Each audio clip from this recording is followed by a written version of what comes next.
Telangana CM Revanth రెడ్డికి ఆంధ్రప్రదేశ్ ముఖ్యమంత్రి చంద్రబాబు లేఖ రాశారు. తిరుమల శ్రీవారి దర్శనానికి సంబంధించి తెలంగాణ ప్రజాప్రతినిధుల సిఫార్సు లేఖల్ని అనుమతిస్తున్నట్లుగా లేఖలో పేర్కొన్నారు. ప్రతి వారం ఏదైనా 2 రోజుల్లో వీఐపీ బ్రేక్ దర్శనం కోసం 2 లేఖలు, ప్రత్యేక దర్శనం కోసం 2 లేఖల్ని స్వీకరించనున్నట్లు తెలిపారు. సోమవారం నుంచి గురువారం వరకు 2 రోజులు అనుమతిస్తామని ముఖ్యమంత్రి తెలిపారు.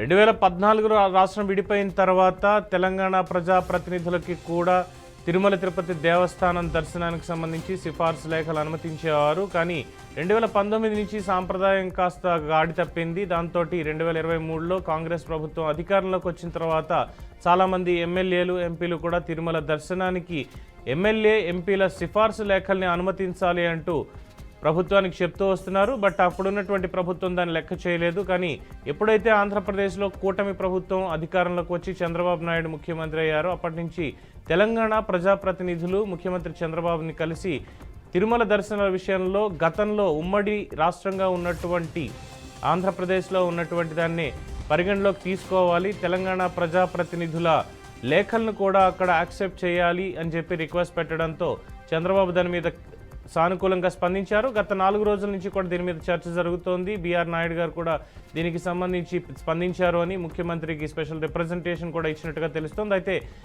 16వ తేదీనే తెలంగాణ ముఖ్యమంత్రి రేవంత్ రెడ్డి ఆంధ్రప్రదేశ్ ముఖ్యమంత్రి చంద్రబాబుకి లేఖ రాయడం, దానికి నిన్న ముఖ్యమంత్రి ఆంధ్రప్రదేశ్ స్పందించి 2 రోజుల పాటు లేఖల్ని అనుమతిస్తాము, ఖచ్చితంగా ఎంపీ, ఎమ్మెల్యే, ఎమ్మెల్సీ లేఖల్ని అక్కడ కూడా అనుమతిస్తామంటూ ఆమోదం తెలిపారు. దాంతో తెలంగాణ ప్రభుత్వం కూడా చంద్రబాబు నాయుడికి కృతజ్ఞత తెలుపుతోంది. ఇది ప్రస్తుతం ఉన్నటువంటి బ్రేకింగ్ సమాచారం.